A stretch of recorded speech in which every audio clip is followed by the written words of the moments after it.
Hello everybody, Cedric and Cedric here, CR Wrestling, and we will be reviewing Ring of Honor from last week.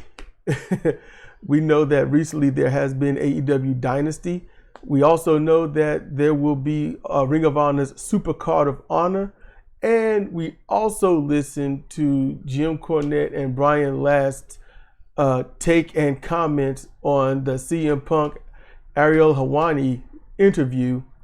So we're going to cover a lot of things in this right here. But before we get into that, we're going to do the Ring of Honor review first. We're going to do that, and then we'll get into the other stuff. Now, normally we would do answering viewers, but no one's commented on anything. And I don't know if that's because there was nothing to comment on, or they're tired of just the Ring of Honor only reviews, or if YouTube/Google is erasing their comments or altering them. Or they could be doing other stuff. Yeah, just other stuff. I mean, it's spring. They could be out, raking leaves, dusting, anything. Cedra, she does the Mavis wrap up on Medium. So CR Fire Pro related, CR Fire Pro and The Road. She'll watch the matches. She will do her persona of Mavison, do the reviews of it, and she will clip the show into it, and that should be it. But when I got it, it wasn't the show. It was something else that she had watched. And I hadn't even watched it yet. That's what was crazy. Yeah, she had watched it way after. Way after I did the review. I don't know how it got there. So, like I said, it could be Google's in charge of YouTube. YouTube is not its own entity. Keep that in mind. So let's get to this review of the show, and then we'll talk about other stuff. That cool with you? Yeah. All right. So this is Ring of Honor from March 28th. 2024. It starts off with a women's proving ground match. So it's a returning person, Nikita. The only other Nikita I've ever seen in wrestling was Koloff. And it wasn't him. No. But sporting the same colors though. But she's going against Athena. Okay. And I'm like, why would you do this first? Nikita, very small. Yeah. She's small, but the way she looked, I was like, I think I'm going to watch this match. That's what I had in mind. I think just the way she was standing, I think I'm going to watch this match. And it was worthwhile. Mm-hmm. Nikita shined well, hitting a face buster that was a bit out of sync. Not the best things. Maybe she was excited. Nikita hit a two-handed face buster, which is a finisher, but that was only for a 1 count. It was done early on, but that was after a flurry of other moves. And I think this bell might have been run just a little bit. Just a little bit. Nikita uses a rope-hung figure 4 headlock and then paraded outside like she had won. Maybe in her mind she had. But that was good because that gave Athena the time to recover, and she hit an elbow suicida that rocked Nikita. Oh yeah, it was pretty. She flung herself. That looked like one of the most legit elbow suicidas in history. Her head rocked for real. It was beautifully brutal. It was all Athena after that, who won with the sidearm choke submission. She tried to get the leg grapevine, but missed it. But Nikita didn't uncross her legs. So she was like, I'm gonna do my part and try my best to make the champ look good. I'm not gonna fold my leg, but I'm gonna just submit anyway. So because the rest of it looked really nasty to me. Yes. So Nikita has a great deal of promise, I think. Mm-hmm. She had crowd participation. She had facial reaction, physical reaction. Her moves, by and large, were practically flawless. They looked like they hit hard. She looked like she wanted to hurt Athena without hurting Athena. Mm-hmm.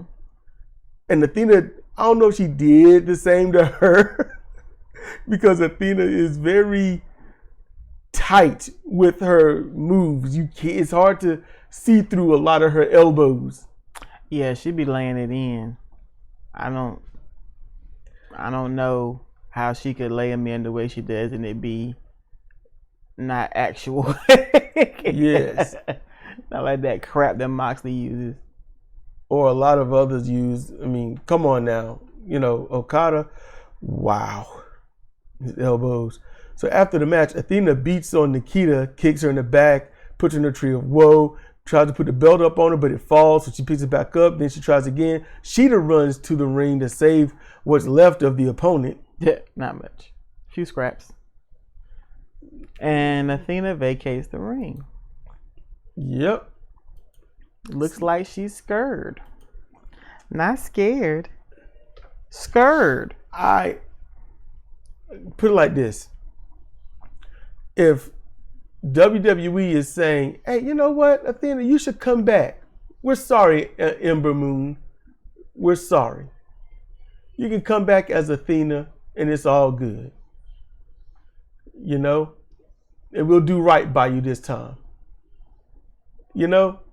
And she's like, I'll lose this to Sheeta. It's all right. Because I know where I'm going when my contract is up. So, next, Lee Johnson had a decent promo in the back. He wants to take over the place and take titles. He wants the winner of the main event of Kyle Fletcher and Blake Christian. And he did a good promo. It was a good promo. Like I said, it's a decent promo. He did good. Yeah. I just wish his in-ring work was as emotional as his promo was. I ain't saying his promo was grandioso emotional, but it's not as dry as his in-ring work. Yeah, I wouldn't say his promo was emotional. You could tell he meant what he was saying, but I wouldn't go as far as saying emotional. Just like when he's in the ring, he executes his move. You have anger, you have frustration, you have, I mean what I say. Not that you're angry, but you're portraying the emotion and the persona of this is final, what I'm saying. That's why I said emotional. Yeah, it just wasn't strong enough to make me feel it. No. I believed him, but I can't feel it. Yeah. If that makes any sense. It's like in the ring, his wrestling is polished. He does the moves. You don't see him, nearly hurt people or anything like that. He's not dangerous. But when he does his finisher, that's when you see everything that should have been in the rest of the match. Mm-hmm. So next we got Maria Baby Boys. They defeated some local team and looked pretty good doing it until roughly the end. There was a few little flubs, but it wasn't too bad. Garrison being sort of, I don't know if they had a miscue of where you need to be before you roll out the ring or whatnot, but it was just a few little hiccups, but they're getting better. Yeah, they are. What is it with dudes who are supposed to be villains pouting their lips? Can somebody? It looks dumb. It looks dumb. It's not villainous at all. It's almost like they're trying to be how Jericho used to be. How Jericho currently is. Yeah. And it's Randy Orton did it too. Still not really. He did. And like I said, yeah. But like I said, only a certain group of people do that. Yeah, and it looks bad. Only a certain group of people do that. Lip pouting doesn't look menacing. I wish somebody would distribute the memo to them all. Let's see. Next we get a shaven Nick Camarado versus a returning to his preening Dalton Castle. It was a decent match, but Castle won with his finisher, and Taya comes out. She admits to losing the boys, but then says they were bad boys because Dalton didn't take care of them enough, yet somehow Mommy and Daddy did. From behind, Johnny attacks Castle, beating him down. Once done, he and his wife stand over Castle, kissing awkwardly. And Cedra looked up people that were released from AEW due to the commentary of Cornette and Last, and the boys were released. The boys were released. So they did get eaten by bears, you all. Yep. AEW bears. And by and large, it sucks. They are part of the thing, but they won't. How can I say this? They won't big enough to beat the big job teams that will never win a belt. Mm-hmm. And I'm so tired of this whole Dalton, Johnny TV, Taya Valkyrie. I'm so tired. I just wish it would end somehow. I know that Johnny has been getting in better shape too. He's been getting in better shape. What the hell was he in? I don't know. I don't know, but he's gotten a little bit leaner. He's already cut up. How much better must it be? I'm just saying, he's looking a little cutter, a little leaner. He's moving with a little bit more agility as he did 15 years ago. I'm just saying, you know, he moves better than he did when we first saw him. Him and his wife both look leaner. She has got to have lost like 25 pounds when we first saw her in NWA. Yes. I mean, she's gotten tiny. Maybe it's the influence of them always being around each other. I hope it ain't them stretching the TV. You know, the using a different lens. Oh, I hope not. It could be because she was supposed to be like a fitness model at some point too, wasn't she? Allegedly. Yeah, maybe it's just the effect of them actually working together. Maybe now that they're together. Yeah, they work in the same company, and then they can work out together and, you know, keep each other up. I'm being positive. Positive. Everyone's positive. So Mark Briscoe cuts an amazingly great promo about Super Card of Honor for his match against Eddie Kingston for the Ring of Honor World Heavyweight Championship. It was so painful. It was painful. It was so painful. But man, it got me. I was there. Oh, when he was like, and then it all came crashing down. And here I am having to start over alone. I was like, oh man. Like, why you do this to me, man? Damn, that hurt. Yeah. But, hold up, y'all. I'm getting emotional. He put in there that it's 11 years to the date of Jay winning his first Ring of Honor heavyweight title.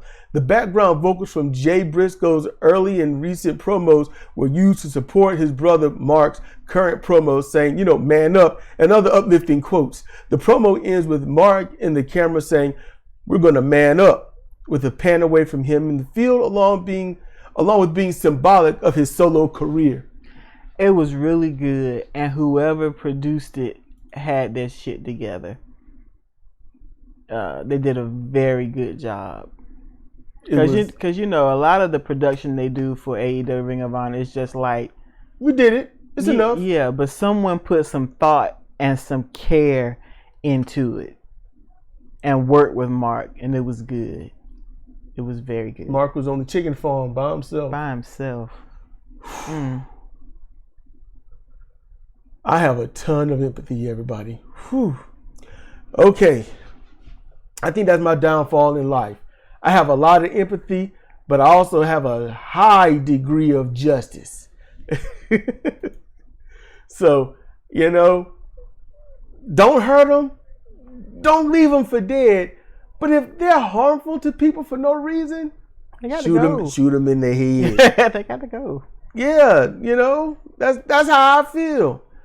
Let's see. Brandon Cutler and Colt Cabana fight two local boys and win in a comedic fashion. That's what I wrote without watching it. The match was very long and they did way too much because I thought the match was going to come to an end and then it's like it started over again. So they're all using the Elite. They're still using the Elite song. Just sad to me. But that's all I had to say about that. So y'all might remember this show called Regular Show. And there's an episode where Rigby and Mordecai keep goofing off. And Benson doesn't trust them, and so it's supposed to be washing dishes, and they're like, "Man, he's really washing those dishes." And turn out they were watching the dishwashing championship of like 1988. Actually, watching the dishwashing championship of 1988, if one ever existed, would have been far better than watching this match. Good grief! Watching hand and soap and dirty dishes, be like, "Man, watch that sponge get that stain out." Would have been better than watching this match. I can honestly tell you, I did not know where you was going, and at the end, I was wrong. Good grief! That was. Y'all know exactly what she's talking about. That was brutal. And even if you don't think about it, watching a dirty plate, a good dish soap, and a competent sponge scrape out a stain is more satisfying than watching that Colt Cabana dumbass Cutler match. Yep. So next we get to the 6-man tag team championship. No championship. My bad. I'm just adding words because I think adding more words is a lot better than this. So my bad. That was just me. So it's Action Andretti and Top Flight versus some local boys, KPK. We skipped it. Didn't want to see someone named Ahmed job to these three. Yeah, because on KPK, one was named Ahmed, and I'm like, how your name gonna be Ahmed and look like that, and then job out to these guys? It was Ahmed and Abu, and I don't know what the other one's called. Here you go. The Abu stood out. Wait, Abu. So there was an Abu? Yeah, there was an Abu. Oh, okay. Yeah, it's something about the name Ahmed. I'm like, no, that name's got to win. And I think it was Ahmed that lost. Well, Ahmed. Yep. So next we get the women, Kiera Hogan and versus Diamante. Best match of the night. They friends. They are such friends. They are such friends because they whooped each other up. They broke each other best that they could. But in the beginning, CJ noticed, what did Diamante do? Oh, in the beginning, Kiera was in the ring and she had to get her leg garment together, her leg covers. They were like down around her ankles or something. She had to get them pulled up. And Diamante looked at her and like, you done? You ready? And she just didn't have any of that venom that she normally has. Yeah, she didn't have it in her voice. Mm-mm. She didn't have it in her posture. She just had it in, I'm going to break your face in every move I do. They were so devastating, and they did so much basic groundwork wrestling, really as showing off both of their technical ability. Yes, showing off, get to see it. How much they can actually wrestle, showing off how polished they are, how well trained they are, and how much they can put on a really good match. Both of them. It was really good. And I said damn good pro wrestling match. The Hogan had to break a pin attempt due to her leg being under the bottom rope. And I wrote great refereeing. Because she had Diamante pinned, but the referee saw that Hogan's leg was under the bottom rope. That's something that nobody gets to see anymore. Mm-hmm. I don't know if they planned it that way or if it was just really good officiating. Maybe he knows what to do. Maybe he understood the assignment.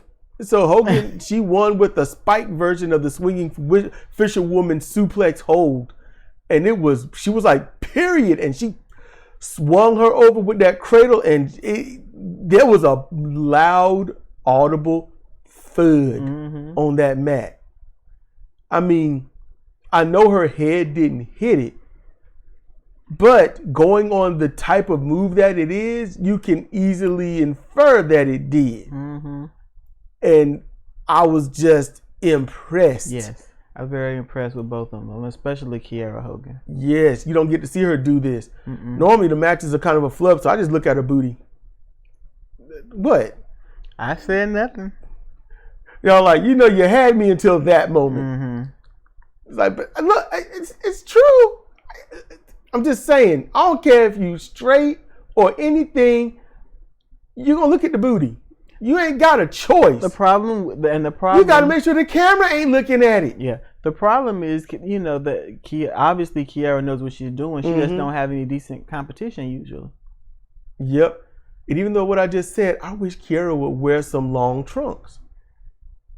I don't know why, but it seems like this might not sound right, but maybe some of you will hear it.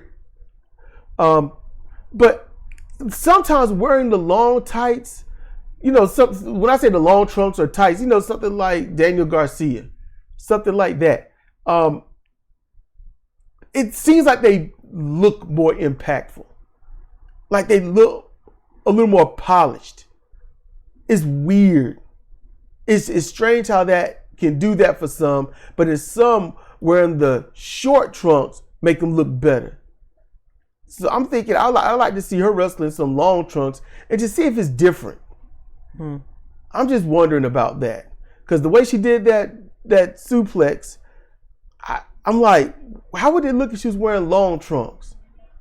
Any case, next we get Evil Uno versus JD Drake. And why is JD Drake wrestling? Because they released Anthony Henry. They released his tag team partner. They released half of one of the best blossoming tag teams in Ring of Honor. I do not understand it. There was absolutely, and you can't say that other people on this list are the ones they released you had not seen in a while, or you saw them once in a while. Anthony Henry has been wrestling almost every week for months and getting in better shape. Either in tag team or in singles.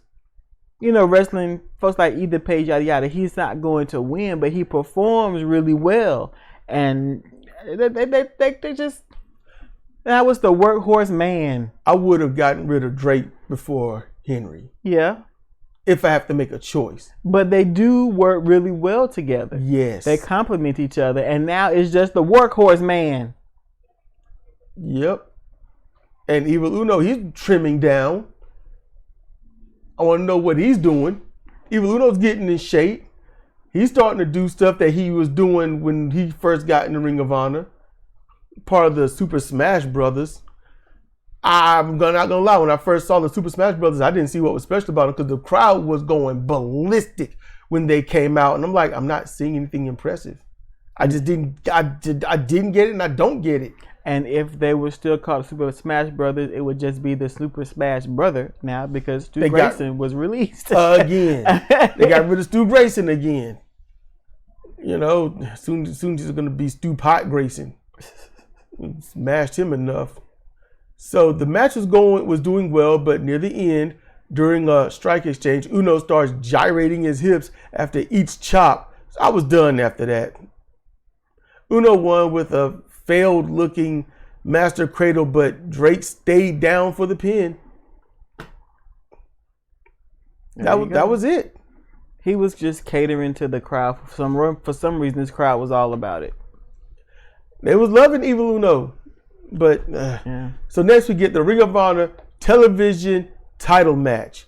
Blake Christian versus the current champion, Kyle Fletcher. And if it weren't for Blake Christian, I would not have watched it. Nope. I wouldn't have cared to watch it. Cedra wouldn't have watched it. Nope. They mama wouldn't have watched it. Look. Kyle Fletcher is the Ring of Honor TV champion. Okay. He participated in a tournament to win a belt that Samoa Joe dropped because nobody could beat him. And he wanted to win the world title, and you can't hold both. Okay. So Kyle Fletcher won. He shouldn't have won that tournament. He won. Since he won that tournament, there have been at least 2 occasions where he should have lost that belt. One occasion where he was savagely embarrassed as a champion because he just got out wrestled. And one other occasion where he outright lost on AEW. I forgot who that was. I don't know who it was, but he jobbed. It was twice. No, it was a match where twice he should have been pinned. No, one should have been pinned, and another point in the match he should have submitted. Yeah, and the crowd was they knew it, they could see it, and then he went on AEW and jobbed to somebody. I can't remember who it was. It was somebody lame like Jericho or something. But he's the ROH TV champion. And then he jobbed to his stable mate Will Ospreay, and then he comes back for this match. I do not understand. If I was Ring of Honor TV champion, like, yeah, we want you to come and lose this person. What? No. Yeah, I'm not doing that. I'm not doing that. Why are you going to humiliate me and crap all over the belt that's supposed to mean something? Wait, what are you talking about? I don't get it. You don't get it. Because you know that's where it is. You know that's where it is. So I guess I'm just waiting for somebody like Ethan Page to come along and take the belt. Maybe he'll do better with it. But Kyle Fletcher, that ship is sailed. He shouldn't have won in the first place. He shouldn't have won in the first place. He really shouldn't. Who should have won it? Mark Briscoe. Oh, who could have won it? Mark Briscoe, Jay Lethal, Shane Taylor. I know that he is still blossoming, but Lee Moriarty could have won it. They could have gave it back to Dalton. Yep. That's who I thought was going to get it. Dalton's kind of crazy. When he gets in the ring, it's all noodle dumping. Yep. It's on. But, let's not do anything smart. No. So, this is Blake Christian versus Kyle Fletcher. This was more or less a good match. After many moves, Blake hit a diving elbow drop that should have finished it. That was a beautiful high diving elbow drop. Mm-hmm. It was a finishing elbow drop. Should have been over. Randy Savage would have been proud. After that, Kyle hit a devastating vertical drop brainbuster with authority for a 2 count. It was a Liger style brainbuster. Went down in sections. It was hard. It was impactful. Kyle Fletcher was beyond impressive with that brainbuster. And it should have been the finish. It should have been the finish. So, anything to make him look better. That would have did it. I would have been like, man. He ain't even whooping with his finisher. That would have been great. No. Mm-mm. After foiling an attempted move, Kyle hits the dead drop tombstone for the win. After some other stuff. And I wrote, the fans were behind Blake the whole time. They were all in Blake's corner. I wasn't happy that Caprice said it would have been an upset if Blake won. Blake tried a DDT from the corner. This is the opening part, but Kyle flubbed it, which insta-killed the fans' enjoyment. Mm-hmm. You could hear, yay! It was so instant. After the three count, the fans booed in chorus, with Fletcher giving the sign of, my heel work is good. This is done by holding the finger to the ear. I hate when they do that. I really do. Because that gives away the business. They're booing. Put your finger to the ear. Hold your ear out like, yeah, I hear your boos. I'm doing good. I don't like that. Well, they're not booing because you're doing good. They're booing because you suck. They don't like him for the wrong reasons. Go home, Heat. Yes, he's got go home. We don't want you as champ. There are heels that could win that belt that would get legitimate boos. Mm-hmm. But yeah, it's one thing to be booed. It's why. And Blake Christian is so good. You know that he should have won that match. And they're just pumping up Kyle Fletcher. Here's something. If you're a pro wrestler and you're hearing this and you just want to shake your head and all this other stuff, that's what I'm saying. I want you to understand something very, very clear.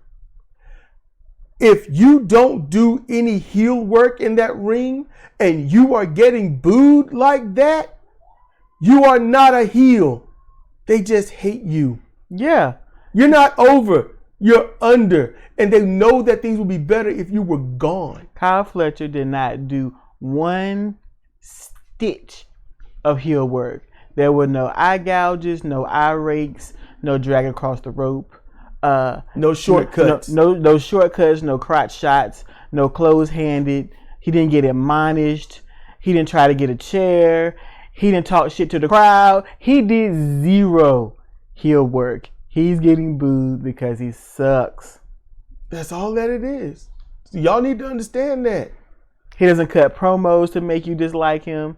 He doesn't do anything but wrestle poorly to make you dislike him. If I hit somebody with a brain bust like that and they had the nerve to kick out, they catch it more than a potato. It's going to be a spud all year. Because, no, you go, if y'all haven't seen it, watch it. Watch that brain bust and think, well, that's a 2 count waiting. Be like, wait, what? So that's not good enough brain buster? Because that's one of the best brain busters I have seen, since Austin Aries. Oh, yeah, he had a good one. So, to let you know, just saying. Now, that's going to do it for the Ring of Honor review. All right.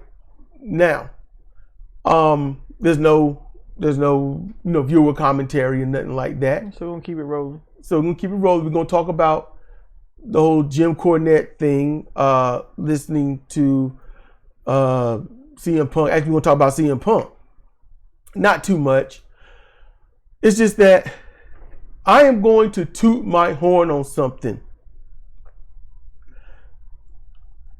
Many months ago, when the whole CM Punk thing started, I was listening to K100, Conan Disco, and I listened to them really talk well about CM Punk, how things gonna have to be earned. If he's gonna be mad at you, it's a reason. Stand up guy, honorable. They said that stuff. They did. Then everything went down with Jungle Boy, Wembley. And all of a sudden, Disco Inferno started referring to him as a rabble rouser, a troublemaker. Conan was agreeing, not full-throatedly, but there was no disagreement. I don't know why he's acting like this. He's supposed to be better than this. And so I had to chime in. Like, you two know what you're doing, and you know you're wrong. You know that CM Punk didn't start that. And I was basing it not on anything I heard from Jim Cornette. I was basing it on everything they had said in the beginning. I based my thoughts on their show with their show's content. And so Conan decided to chime in on me and said, oh, so you were there. You know what happened. I didn't know you had the facts. Maybe I should go to you from now on. It was dripping with sarcasm. But I'm like, yes, you should. So after listening to Conan last, and they played excerpts from that CM Punk Hawaiian interview, I was saying it to Cedric. I said, this is his confirmation bias. Because I said all this stuff. The stuff that wasn't said, that I said must have happened, it happened that way.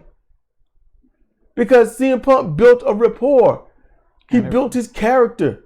So I got to know exactly what may and may not have happened. And it did go down that way. CM Punk, and I said it, most likely he grabbed him, choked him a little bit. Like, you better straighten up, son. You know? I was like, you think CM Punk is going to grab somebody just willy-nilly, punching them, kicking them, a knee or a strangulation, just because he's about to have a bad match? That don't make sense. Or because CM Punk is mad at the Young Bucks, he's going to strangle Jungle Boy? I'm like, that don't make any sense. Jungle Boy went out there, did his thing, and said, see, real glass, cry me a river. I said, when we saw that, I said, CM Punk gonna fuck him up. I said that. And I think I said that during the review. Mm-hmm. And then CM Punk fucked him up. Mm-hmm. And then you find out, I said, you think Jungle Boy is this got to be the only time, if Jungle Boy is gonna step up to CM Punk, it's because he's believing the hype. Everyone's like, man, he was in UFC and he sucked. He lost his matches. So he's nobody. He sucks. I'm like, dude was in the UFC. Dude can legitimately fight. You know, he did train. Yeah. He lost to someone that was just better that day. Both days. Okay. Jungle Boy probably took advantage of that. And he FIFO'd. He fucked around and found out. That's what happened. Then you find out Jungle Boy was cursing everybody out when he didn't get what he wanted. And now when he asked, why would you want to do something like that? No answer. If you don't have an answer for what you want to do, then you don't need to do it. You don't need to do it. Ages ago, and I'm saying ages, I was in 8th grade, and teacher was talking about people with their kids, their daughters. And he said, let me give you kids some advice.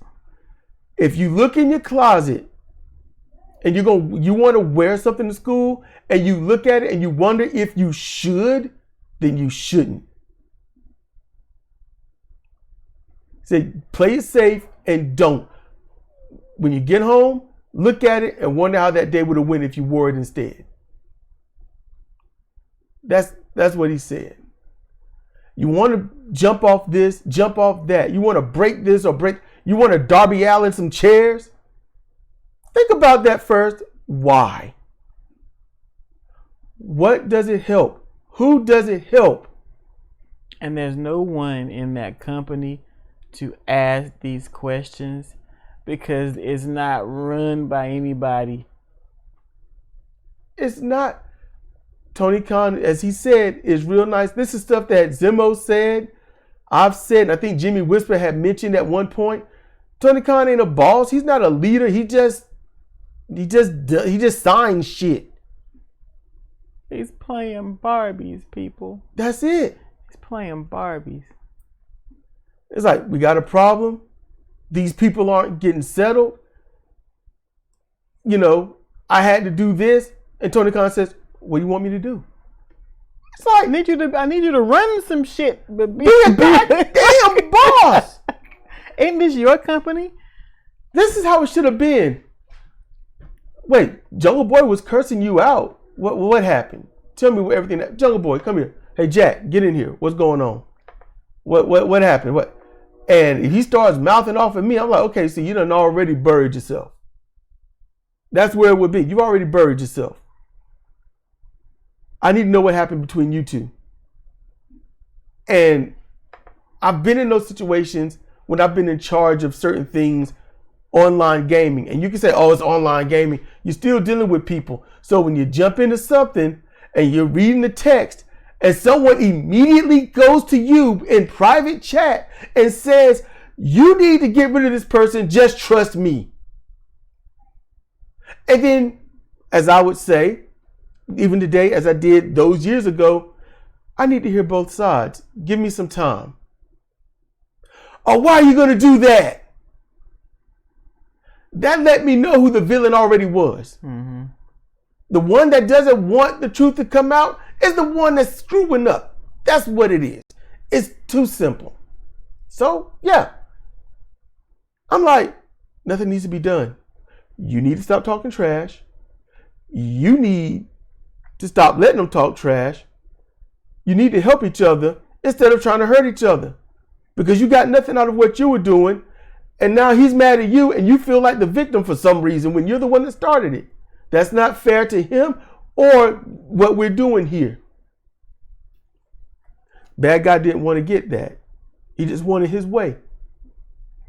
Jack Perry's the bad guy. He's cursing out people left and right. Cursed out CM Punk.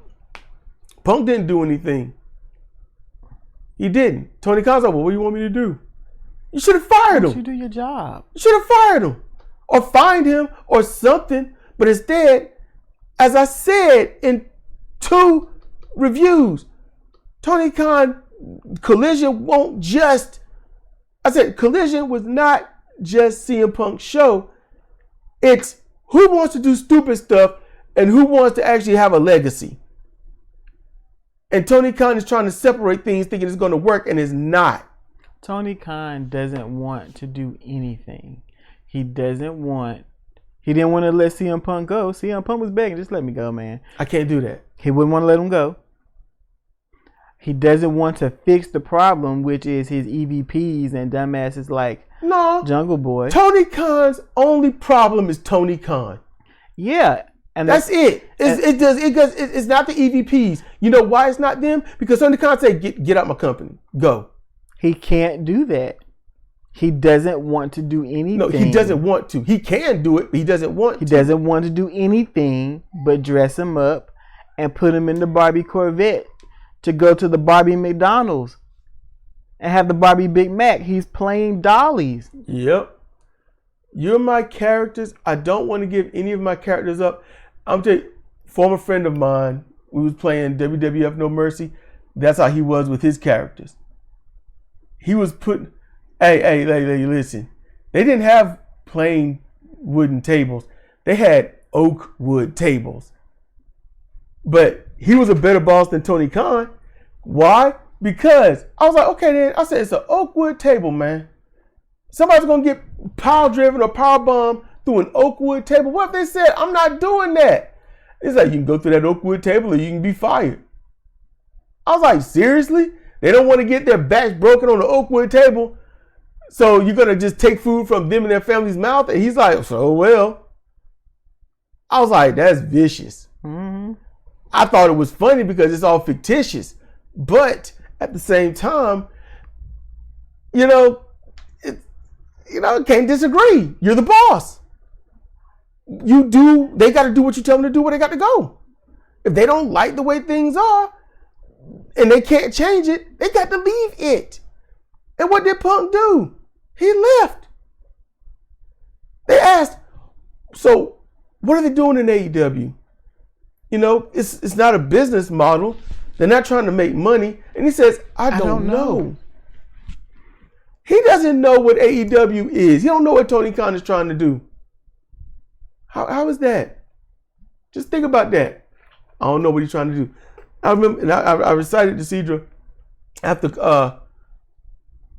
Cornette saw Terry Funk do the moonsault and all this other stuff. And he's like, Terry, what are you doing? I don't know, Jimmy. Like, wow. So Tony Khan doesn't know what to do. He's not a boss. He's not a leader. He is a very friendly employer. Does not know how to handle people. I get it. I've been there. I was working at a dock area and I had to train this guy. And I trained him up well.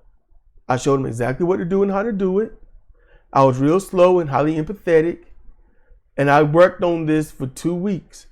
No, my bad. Just 1 week. I did that Monday through Friday. And I got to know him. We hung out during the job. We chilled. I explained how it's not the best setup, but if you remember these things, you can do this. Monday, he's gone. And my manager had to tell me he let him go. And I was full of tears. I was angry. I'm like, this guy's trying to support his family. And I'm like, why? Had to let him go. And he said, you trained him. You taught him well, way better than any one of us could have done it. And he just couldn't get it. We had to let him go. And my only thought was, just give me another week. Let me help this guy. Part of me was like, I'll give up my job and he can take mine. I don't have kids. He do. That's where I was. That's pretty much where I'd be today. Now, unless that guy proved that he was a jerk, and I'd be like, well, his kid's got a terrible father. Person wouldn't be accurate because you got a kid.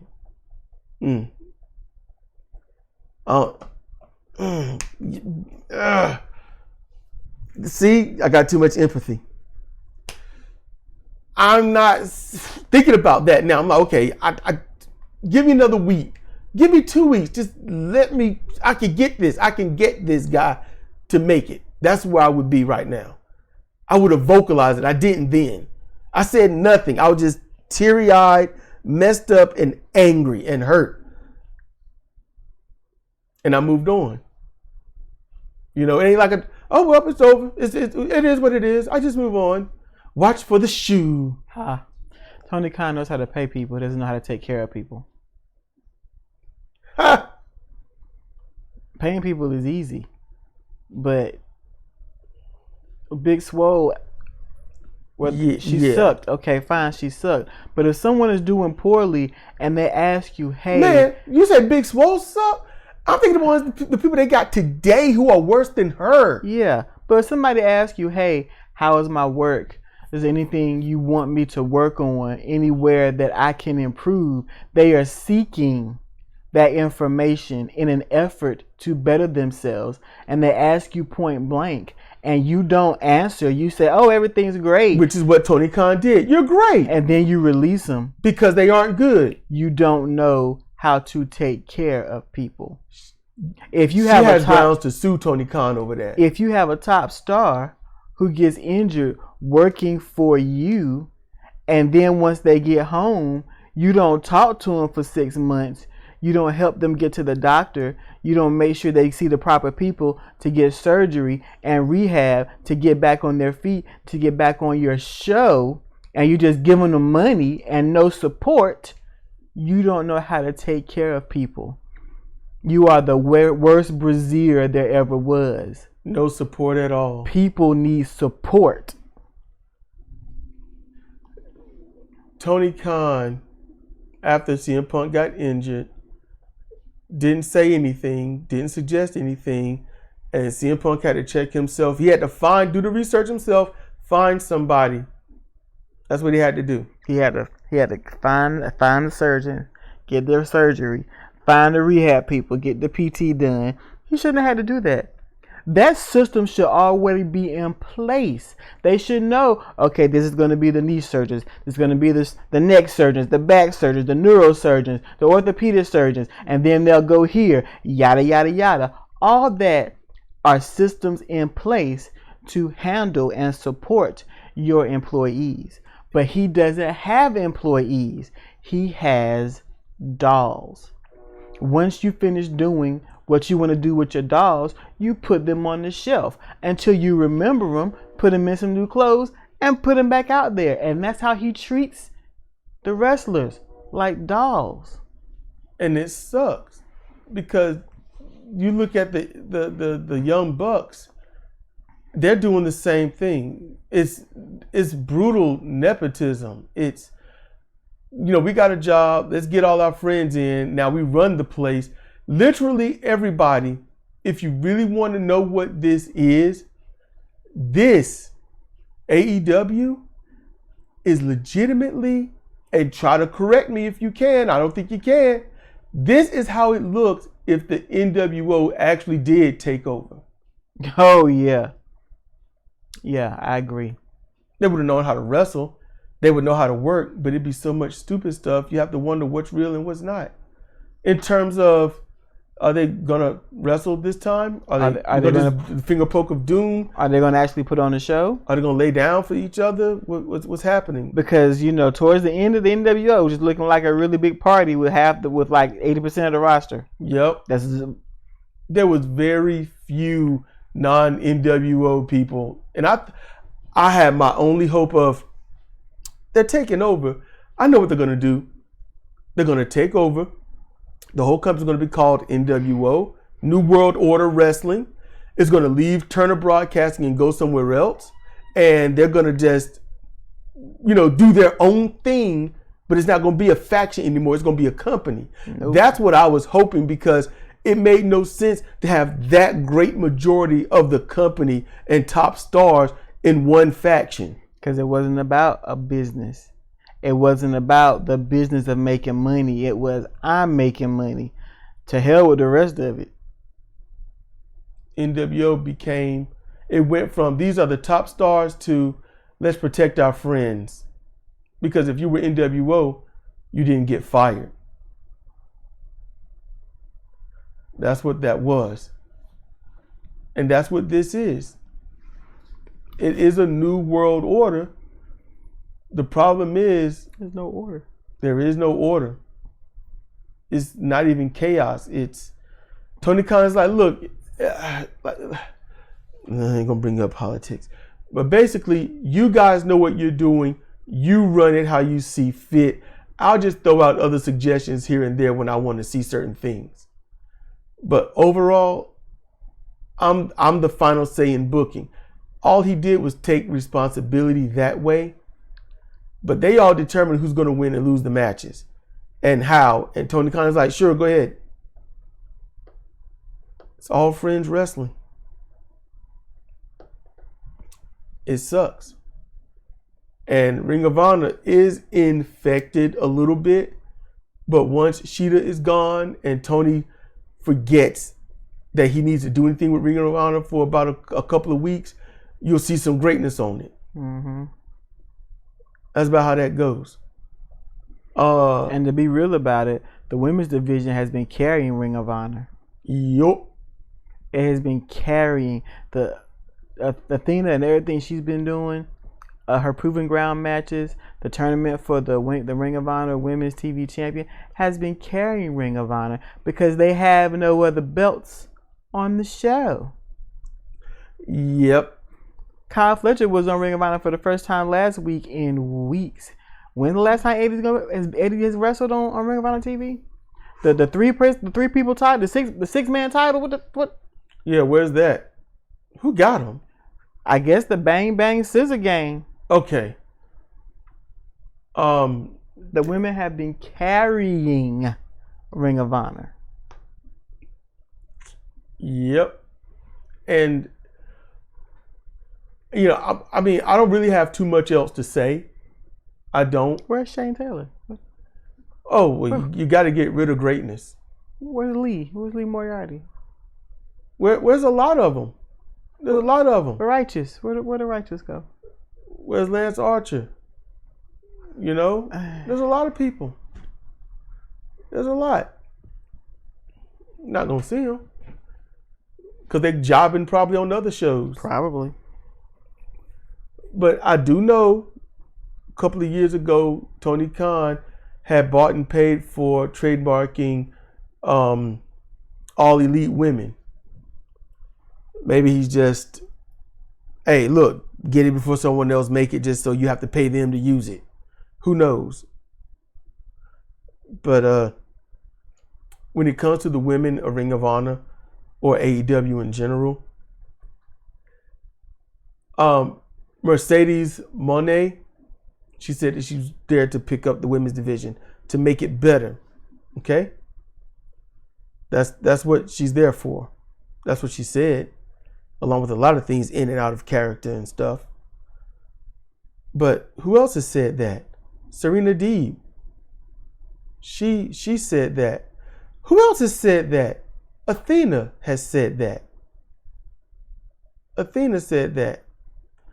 The ones that say that stuff are the ones that see themselves as locker room leaders or ring generals.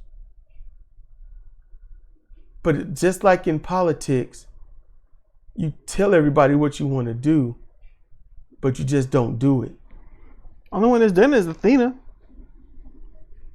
She tried, but they failed. She tried. Look, what did Athena do? She had a good series with Willow, right? Mm-hmm. Ended up in one of the best 5-star women matches I've seen in a long time. Okay? Mm-hmm.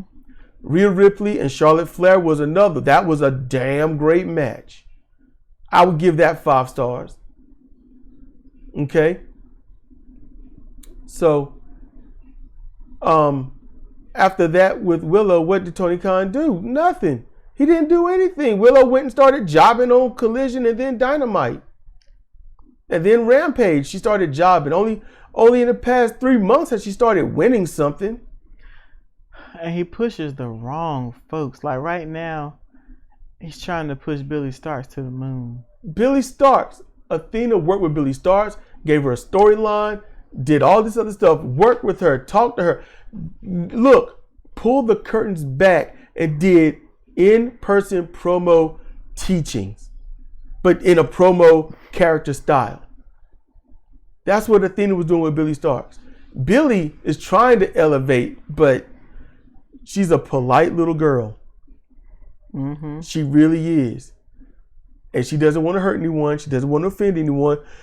So it's hard. It's hard for her to actually lay those shots in like she needs to because she doesn't want to be disrespectful. Everyone she's in the ring with is her senior.